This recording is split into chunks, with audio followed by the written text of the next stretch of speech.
This is You're Probably Right. Entertainment first, everything else is just bonus. Opinions, all ours. Sometimes backed by research, but never the final word. There are always exceptions, so take it with a grain of salt and a slight dusting of chili powder. That's the fight and the fright, we're searching for truth. The quiet answer stays inside. You are probably right, it cuts but it heals, it stings but it feels. You are probably right, I'm born to the cure, the pain in my soul. From gliding to ignite, we're finding the way. From biting to inside, where shadows give way. You are clouded alive. Welcome to You're Probably Right. I'm MCM. What you're about to hear is not advice. It's not a how-to. It's a story. But it's also a mirror. This one's for anyone who's ever waited too long for someone to notice them. For anyone who's ever been caught between what they feel and what they're allowed to say.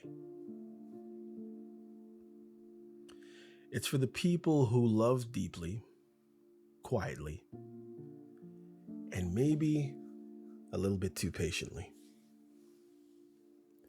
What happens when two people who are damaged in different ways try to build something real? What if one always gives and the other never stays? This is not a fairy tale. It's not clean, but it's honest. So get somewhere quiet, pour something warm,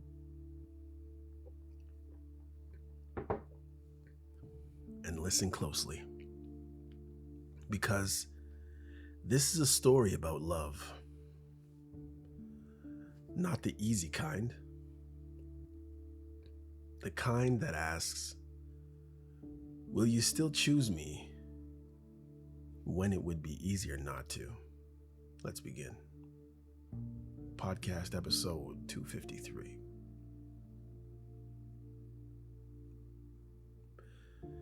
You ever meet someone who changes how the air feels when they walk in the room? It's not magic, it's just gravity. That's what she was to me.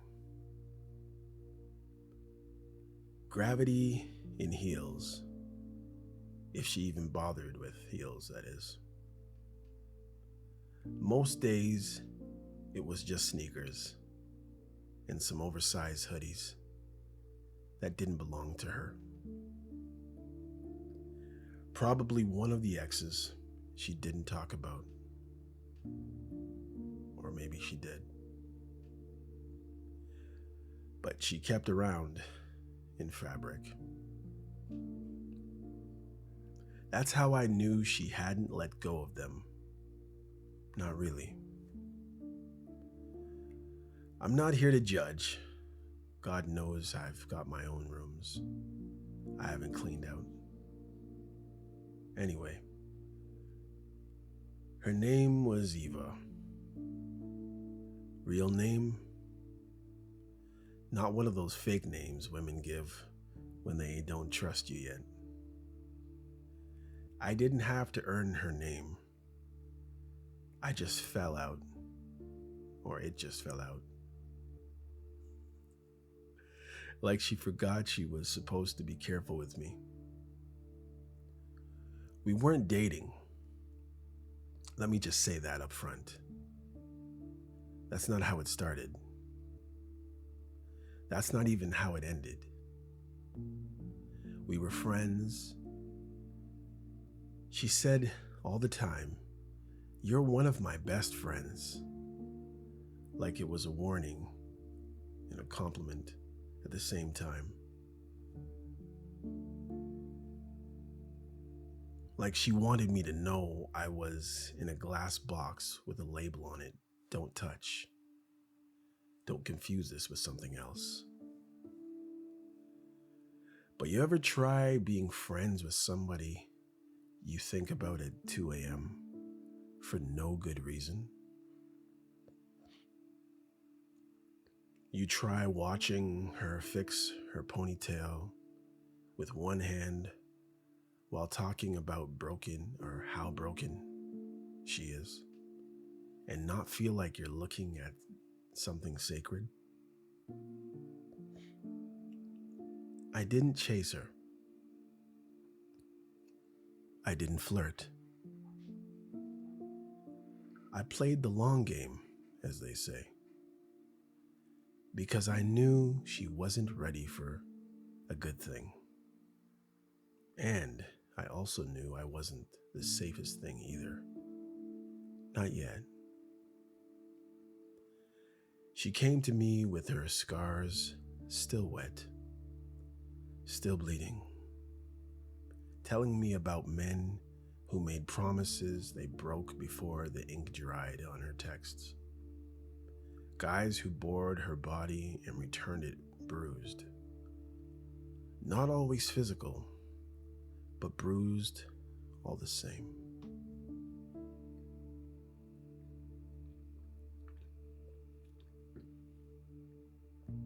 And me? I listened. Like a fool. Like a priest in a confessional he didn't sign up for. I gave her advice I didn't take myself. I watched her make the same mistake after mistake. With better hair and worse men, and I stayed. Not because I didn't know better, but because I wanted to be there the day she woke up and realized I, in fact, was enough. But this isn't a story about being chosen. Not really. This is a story about what happens when you love someone who doesn't trust what's good. One night, middle of December, cold enough to make your bones think twice about moving, she called me. Imagine. I was reading, like I do, wrapped up in that old gray blanket my mom gave me in college. She said, "You busy?" I said, "Only if you're offering something better than Tolstoy." She laughed. That laugh. The kind of laugh that makes a man want to believe he's funny, even if he's not. I'm outside.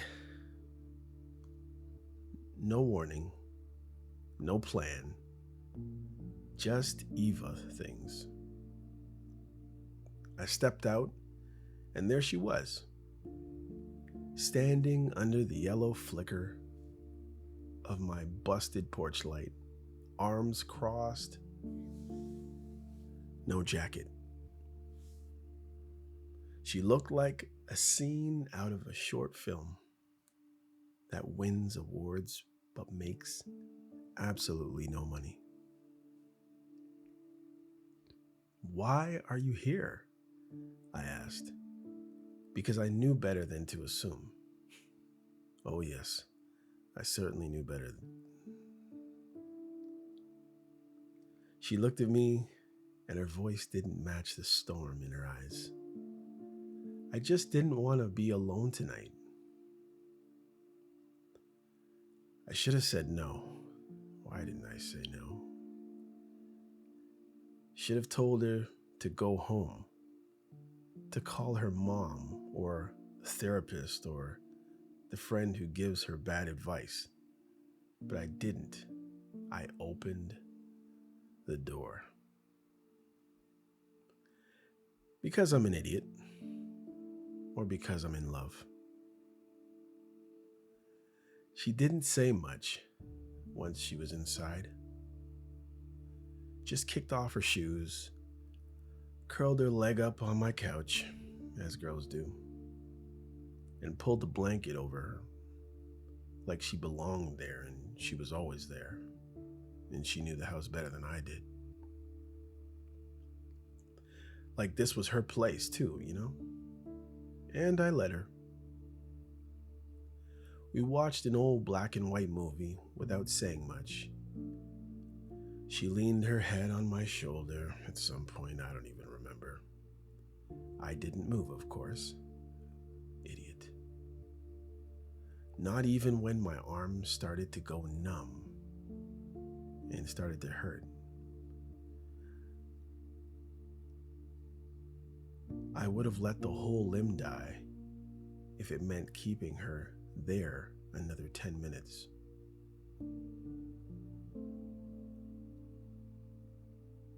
My arm felt like it had sciatica.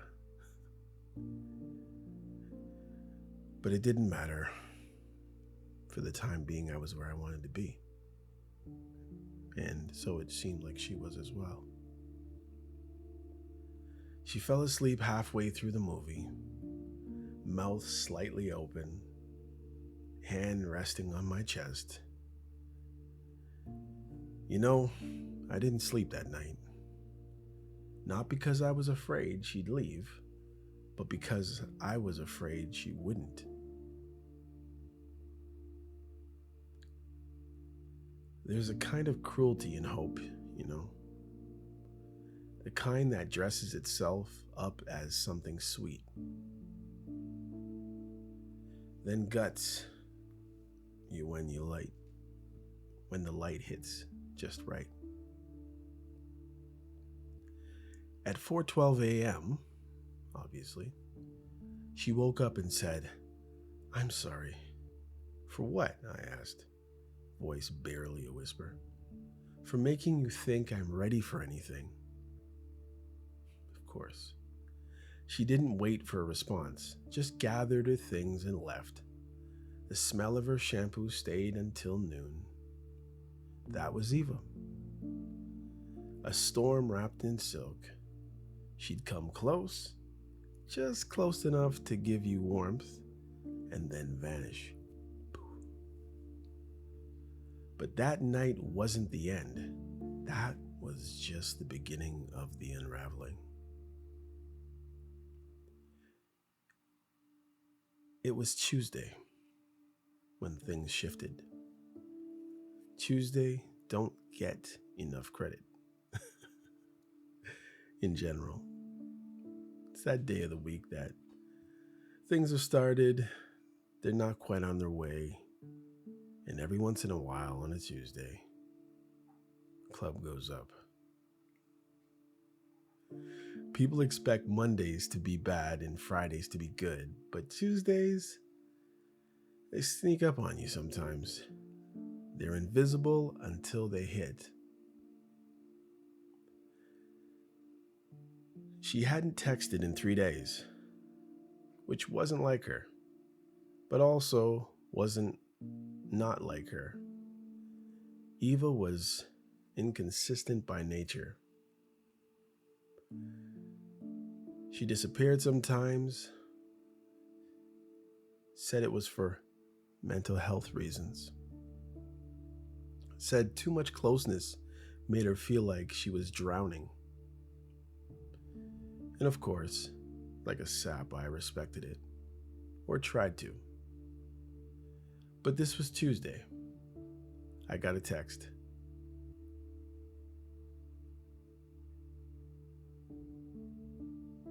"You okay?" Her. "Come over, please." No emoji. No LOL. No voice note. Just plain text. Scared text. I got in the car. She lived in a ground floor unit on the edge of town. Place always smelled like eucalyptus and second chances. I knocked once. She opened the door with tears already half down her face. Her eyes was red. Her voice was steady. "It's not what it looks like." Which, if you've been alive longer than 5 years, you know means it's exactly what it looks like. There was a guy on her couch, tall, sharp-jawed, eyes like glass. He looked at me like he was trying to remember whether I was a threat or just another speed bump in his ego trip. Eva didn't introduce us, didn't explain. She just said, "Can you come back later?" She said it like she wasn't breaking something. And I did. I left because, again, I'm an idiot. Or maybe because I loved her enough to let her lie to me.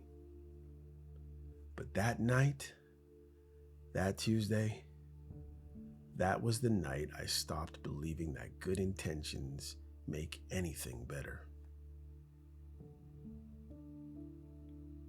The next time we spoke, it was raining. Not the romantic kind of rain. The miserable, sideways kind that soaks through your coat no matter how fast you run. As a matter of fact, the faster you ran or would run, it seemed like it hit you harder, almost like you were running into it. She texted me from a different number. Her. "It's me. My phone is broken. Can we talk?" I stared at the screen for longer than I should have. I knew I'd say yes, but something in me wanted to say no. You see, I thought I lived long enough to stay out of these types of things. I thought I'd been in enough trouble in my life to be able to smell it from a mile away, or at least if it hit me in the face. Wanted to draw a line and finally mean it. Instead, like an idiot, I said, "When?" She said, "Now." I didn't answer right away. Made her wait 10 minutes like I was cool, I guess. I don't know what I was thinking. That was me trying to have a spine. Then I grabbed my coat. When I got there, she opened the door before I knocked. No makeup, hair mess, sweatpants and socks. She looks younger. Like all her armor had fallen off or something. "Come in," she said, and for once, there was no performance in her voice. She didn't hug me, didn't cry, just walked over to the couch and sat down like we'd been mid-conversation, like yesterday or something. "I messed up," she said. I nodded. "I thought he was something," she said. "I thought maybe I could skip the part where I earned it.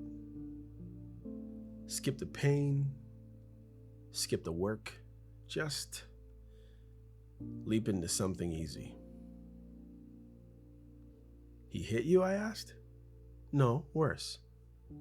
He made me feel small, like I owed him for his attention, like I was lucky to be in the room." I didn't say anything. She didn't need a sermon. She just needed a witness. "I wanted to come back sooner," she said, "but I didn't know if you'd still be here." I shrugged. "I'm here." We sat in silence. Real silence. Not the awkward kind, just the kind where words would only get in the way. She eventually leaned her head on my shoulder again, like nothing had happened, like 3 days ago hadn't shattered me in ways I hadn't named yet.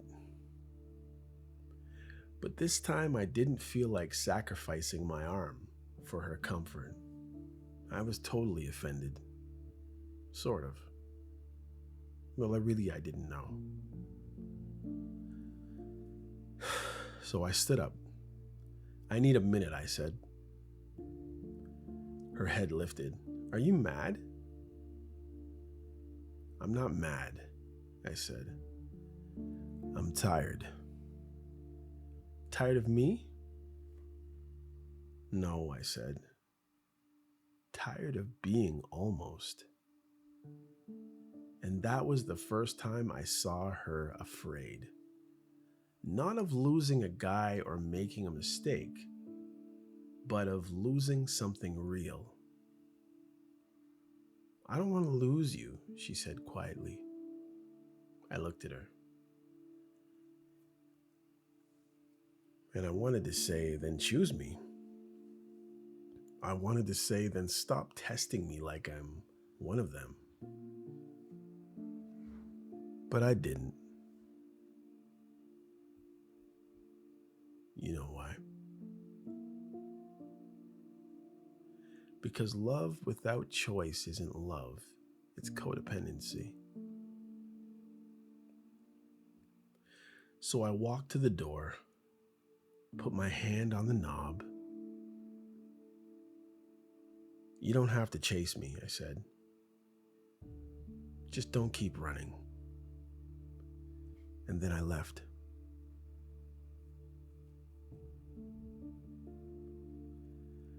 I kind of felt good. But alas, she didn't call that night. But the next morning, guess who showed up at my door? She knocked. And this time, she brought her own blanket. She didn't speak right away. Just handed me a to-go coffee, Starbucks, or I can't even, was it Starbucks? Yeah. The kind I liked. Don't even know how she knew.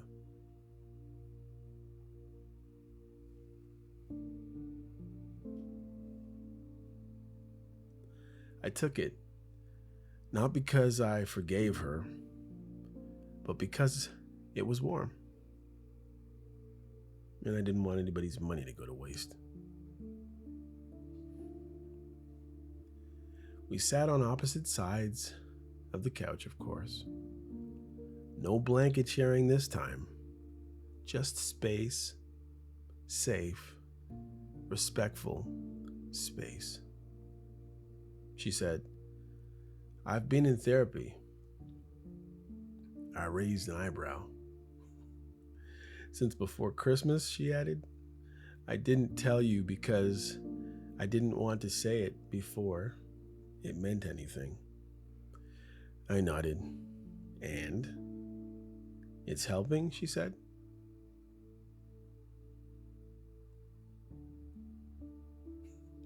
It's helping, she said. Slow, messy, but I think I see myself clearer now. There was a pause. Not silence. Just the kind of emotional buffering people do when they're not sure if the next thing they say will build or break something. I don't want to use you anymore, she said. I don't want to keep coming to you with broken pieces and hoping you know where they go. I let that land. Then I asked, so what do you want?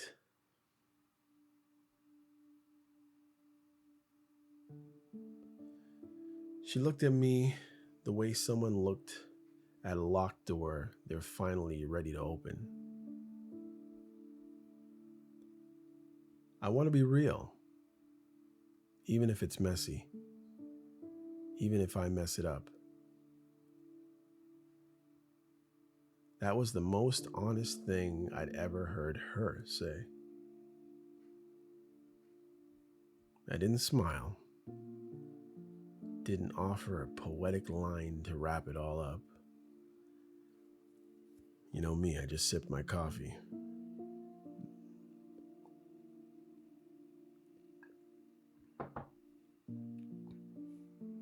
And I nodded. Idiot. We didn't hug. We didn't kiss. We cleaned the kitchen together, quietly, like people who'd finally learned how to be in the same room without hurting each other. I caught her watching me once, when she thought I wasn't looking, and her face, for the first time, I didn't see guilt. I didn't see shame. I saw decision. We didn't define it. We didn't label it. That morning wasn't a movie ending. It was just the beginning of something different. And maybe that's all we ever really wanted. Not fireworks, because she had seen many of those. Just peace that didn't feel like silence. A few weeks passed, not perfect, but quieter. We talked more and more. Real talk. Less, how was your day? And more, what scares you when the room gets too quiet? She told me about her father, about how she learned to say sorry before she even knew if she'd done something wrong. About walking on eggshells that were already cracked. About how love always came with a price tag or a leash. And I told her about my mother's silence. About being the strong one too early.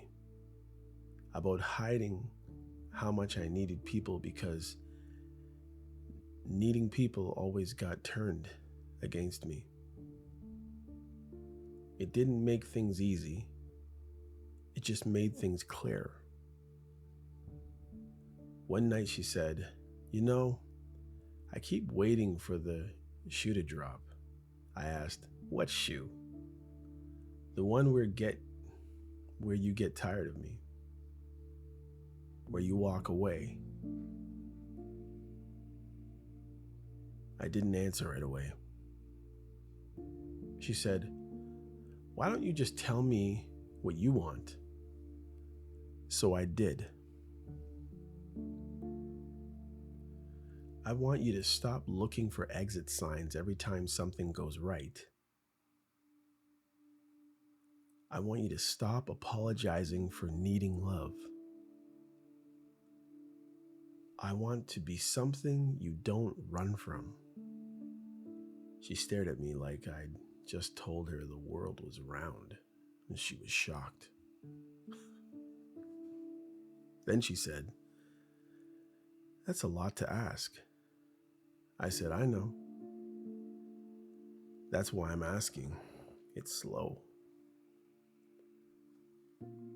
She reached across the space between us. No blanket, no movie, no pretense. And she took my hand. "I'll try," she said. That was enough. Not everything, not forever, but enough for now. Because love isn't made in declarations, they say.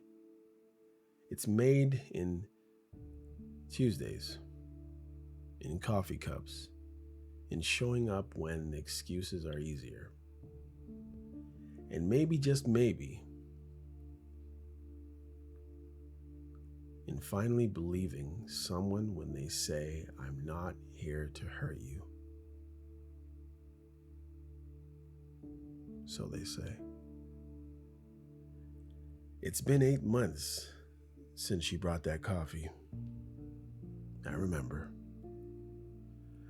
Some days we still stumble. Some days we argue. But now, when she disappears into silence, I don't panic because I know she'll be back. And when I get too cold, too distant, she doesn't excuse me of shutting down, or accuse me of shutting down, I should say. She asks what I need, and most days I can tell her.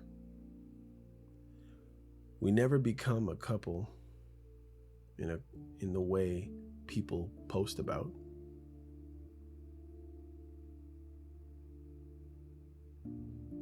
We never became a couple in the ways people post about. No grand announcement, no matching sweaters. Oh, there was that one time. No filtered sunset photos. But we did something better. We grew roots. Not Roots Canada, roots. Quiet ones.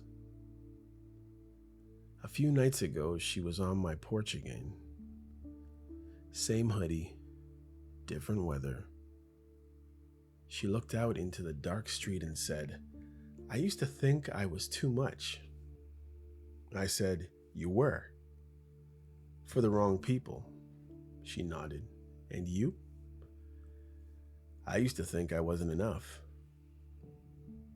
She turned to me, the porch light catching in her eye. "And now? Now I know the truth isn't in what we were. It's in what we decide to be." She stepped closer, close enough to hear the heartbeat I thought I'd buried. And then finally she said, "I choose you." Not whispered, not framed with some condition. Just 3 words. The kind you don't say unless you're ready. And me, I didn't cry, I didn't laugh, I didn't even speak. I just pulled her in, slow and steady, and let her head rest where it had always been and where it had always belonged, right here. And if you're listening to this, wondering if it's worth holding on, wondering if the person who makes your soul ache will ever see you, let me say this. It's not about being the most charming, the most beautiful, the most good-looking, the most handsome, the tallest, the most voluptuous, the best well-dressed, or the most perfect, or the most healed. It's about being the one who stays long enough for both of you to become something better. Not convenient, chosen.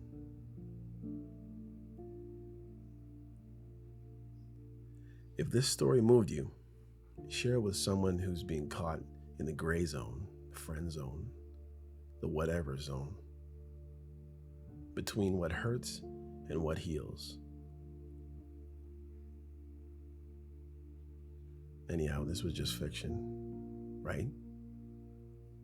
Until next time. Peace out, y'all. Hey, come check out You Probably Right podcast. Society is getting more unpredictable every day, but at the same time, predictable in its unpredictability. Say that 4 times real fast. Come with me as I attempt to find clarity in all the fog while staying way outside the box and kicking the box way down the road with my size 12 dogs. I use the Bible, experience, education, fortune, misfortune, life's lessons, life's mistakes to sort through all the mess. I talk about news, God, God, self-help, sports, sickness, health, music, parenting, love, humbleness, hurt, pain, joy, and all the things that might make you say, I never thought of it that way. Hopefully, anyway. Also, I take a stab at answering tough and not so tough questions, and all the while, understand that, listen, sometimes you end up in the hot seat and there's no thermostat. Well, that's how it is here. And because there's no topic, very few topics off the table, Torontonians will understand that Doug Ford reference there. Hopefully the podcast will be helpful and uplifting. And hey, maybe you'll find your own private Idaho here somewhere. Hope to see you soon.